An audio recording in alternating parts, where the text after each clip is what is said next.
What you're about to watch is where everything starts to matter. Every instruction, every step, and every response is about to be picked apart in court. Pay close attention because the smallest detail can completely change how this case is viewed. As you saw there, Mr. Cotton continually kept setting his foot down. He had his hands out to the side, stepped down along his sides as instructed to do. He put his foot down as if he was giving up on the test. Then he began the test again. Several clues. Steps forward, 9 heel toe steps back. I'm going to demonstrate how it's conducted. The first thing I want you to do is I want you to place your right foot in front of your left with your heel touching your toe, just like so. I want you to take this position with your hands down to your side, assume this position, and I want you to maintain that position until I tell you to begin. Okay? This is what the test is going to look like. You're going to take 9 heel toe steps down. Using a series of small steps, you're going to turn yourself around and take 9 heel toe steps back. Okay, it's going to look like this. 1, 2, 3. You're going to continue to 9. Once you reach 9, you're going to keep your front foot planted and take a series of small steps and turn yourself around. You're going to begin again. 1, 2, 3. Continue on to 9 until you're back at your beginning position. Do you understand the instructions as I've given them to you? Yes, sir. You may begin the test when you're ready.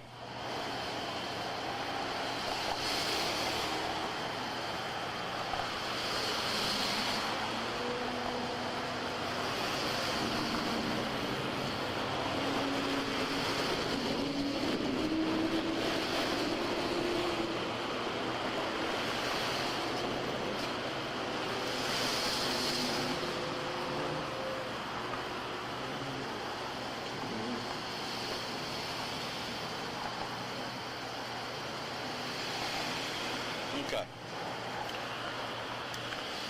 Mr. Folker, what issues did you have with his completion of the walk and turn? As you heard, I instructed him to maintain the starting position. I instructed to do otherwise. He did not maintain that position. He stood like this for a few seconds, then he stood the remainder of the time like this. As instructed to do when he began the test, and he maintained the position, he would have began with first step as left foot. He began with his right foot as the first step. He missed steps, not stepping to the side of his feet. He was not in line. He was using his hands to balance his turnaround instead of doing the small steps as instructed. He just turned around and then took his 9 steps back.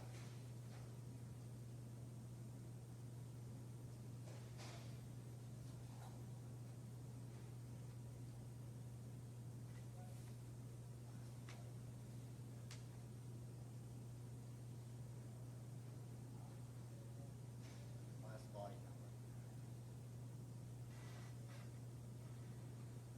Did you do anything with the, 140 control. Anything on you we need to know about? No. Go ahead and show me 1015 1 mil and start me next on list this location, please.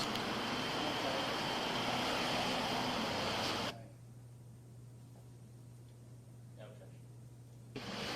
Consumption of an illegal substance. Do you have anything on you that's going to stick me, poke me, hurt me in any way? No. 140 control. Anything on you we need to know about? No. Go ahead and show me 1015 1 mil and start me next on list this location, please.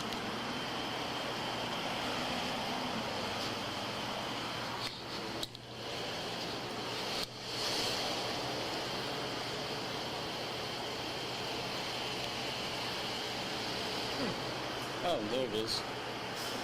Oh, there it is. Officer Folker, just for the record, could you identify what that was that you found in his pocket at that point? That was Mr. Cotton's driver's license. And was it the same driver's license he had earlier said he didn't know where it was at? Yes.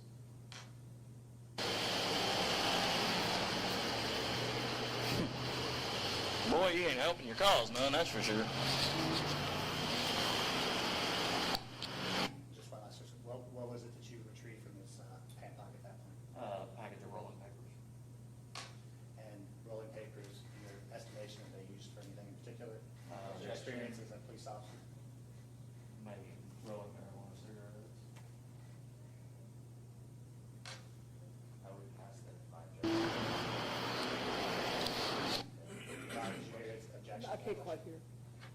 My apologies if it wasn't loud enough. It's fine, Your Honor. We'll move on. All right. We'll walk back here.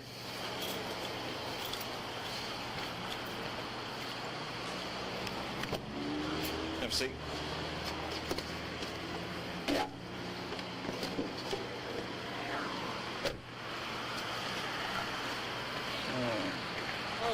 Based on our previous conversation, now jump ahead to the hospital, is that okay? No objection.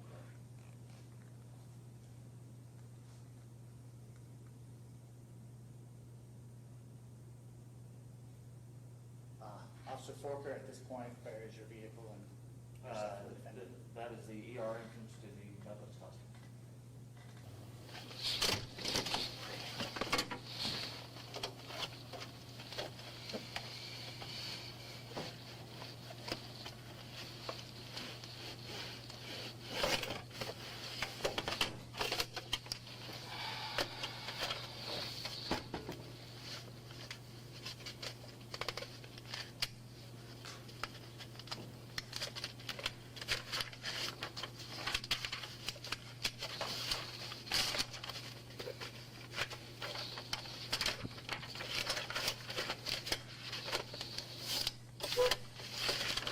Whoops.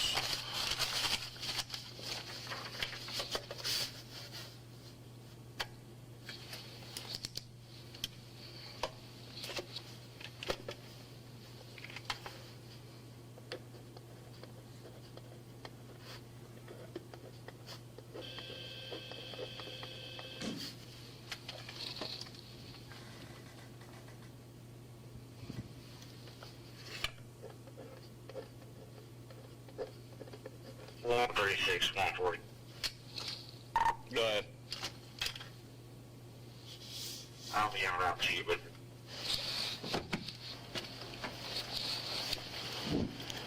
I'm clear.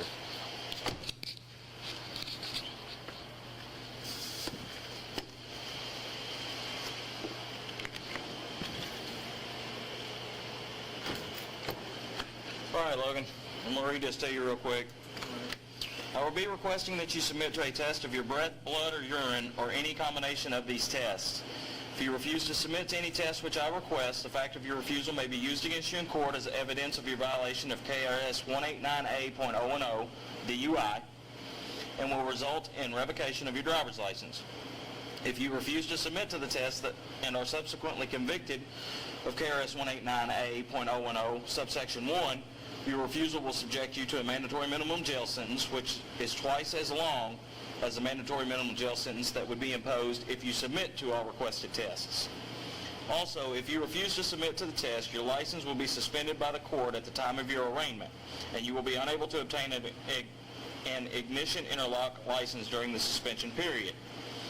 If you take the test, the results of the test may be used against you in court as evidence of your violation of KRS 189A.010, subsection 1, and although your license will be suspended, you may be eligible immediately for ignition interlock license, allowing you to drive during the period of suspension.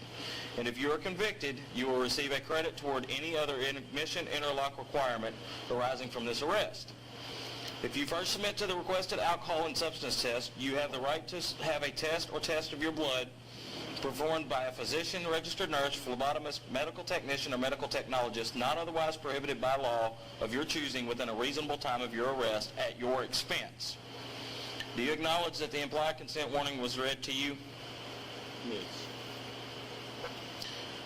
Okay, you have at least 10 minutes, but not more than 15 minutes to attempt to communicate with an attorney. Do you wish to attempt to contact an attorney at this time? I can get a hold of one, Do you have one on call? possibly. Well, I'll give you your phone. You're more than welcome to try. Time is 1945 hours.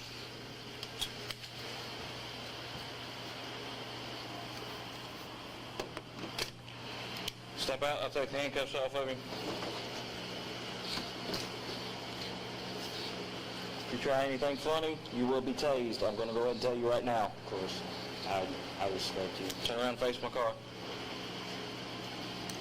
When you get on your phone, you are to contact attorneys only. No one other than. You know what time it is? It is 7:46. Put your other hand up here.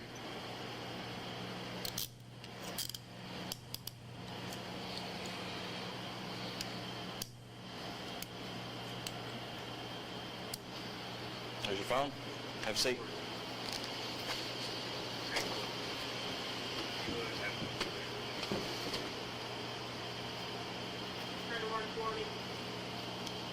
$140.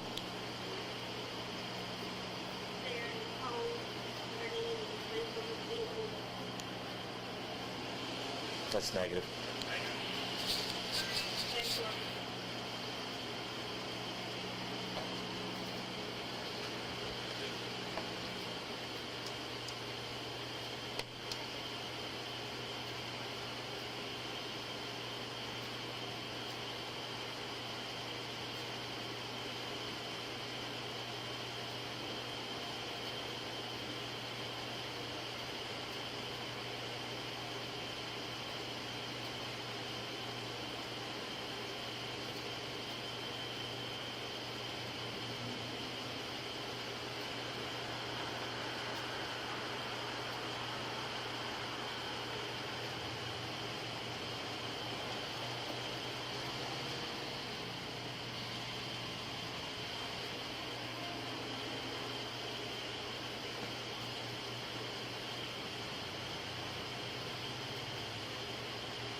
Thank you, sir. Yep.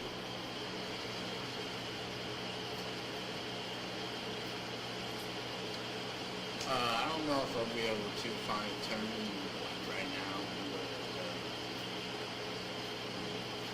I mean, it's, if you want to continue to try to find an attorney, you're more than welcome to. If not, just say so.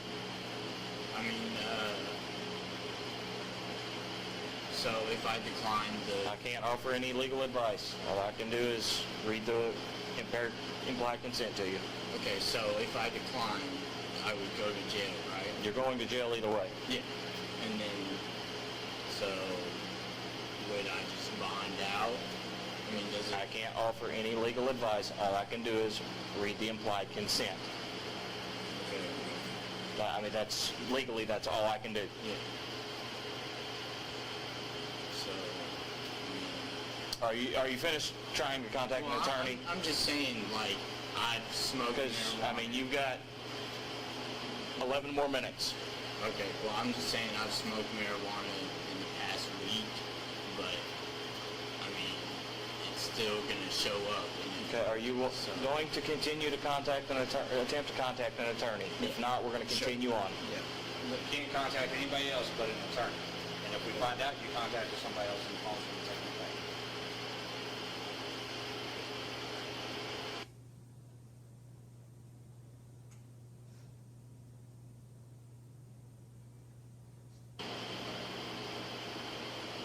I'm sorry. 8 minutes. Your Honor, do we need to tell the jury why that was skipped? There was an agreement we had. If we may approach.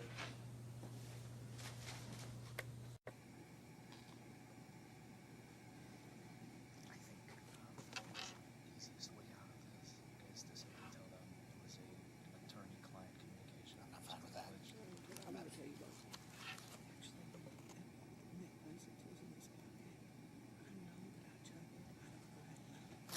The reason I chuckled is because that could have been me. I didn't see it. Like, I don't know if she make a comment or just let it go. I don't know if you are. I don't know. I just know what it is. I think a few of the jurors chuckled as well, but if you want to bring it to their attention, I am really thinking, I mean, I don't think there's a... Laughing be a question of whether you thought they really know. I mean, bringing it up might be worse than Yeah, not bringing it up. don't bring any attention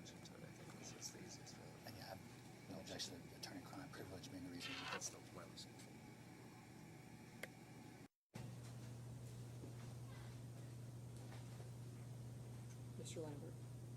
Were you going to tell them why? At this point, ladies and gentlemen of the jury, the video is being paused, and there will be a portion skipped, at which point Mr. Cotton exercised his right to speak with an attorney. That is privileged communication, and you will not hear that testimony. Oh, both of it.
Need your signature here stating that I did read implied consent to you and that I did give you opportunity to contact your attorney, where it says defendant's signature.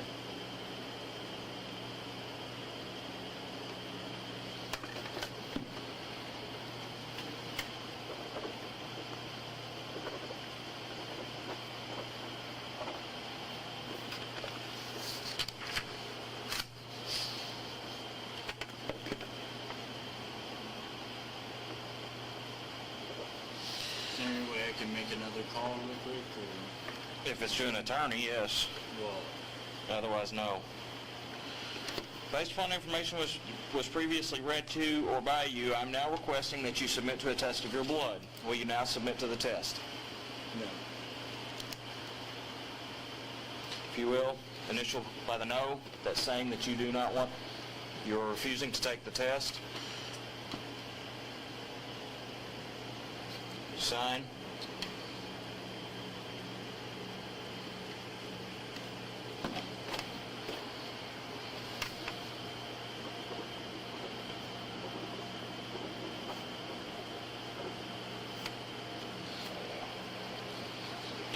Go ahead and slide back in. Give me your phone. Appreciate you, man. I'll hang on to that.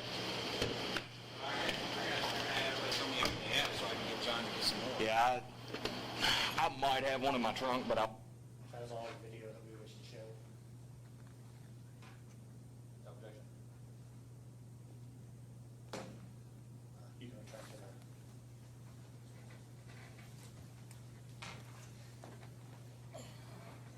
So at the point that we stopped the video, your interaction with Mr. Cotton, after that, what did that entail?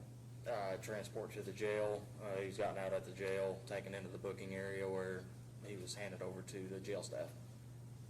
I have no further questions for Officer Fulton. Mr. Foreman? So are we just going to proceed right through, Your Honor? Yes, sir. Understood. If I may have one of the bailiffs assist me in moving the podium, if we could move the podium closer to,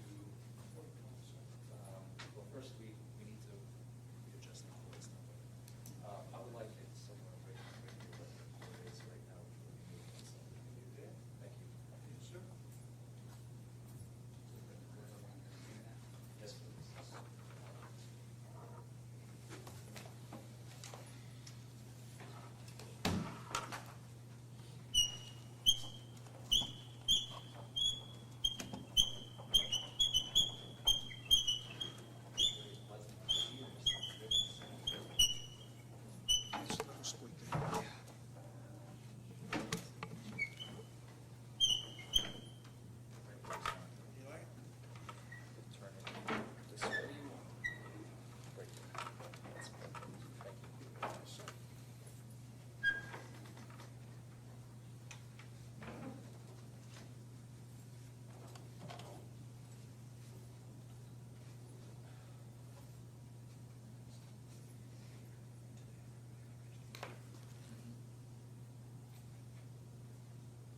And just like that, the roadside stop is over, but the courtroom battle is only beginning.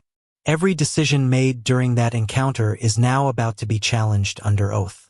If you thought that was intense, the cross-examination is where this case reaches another level.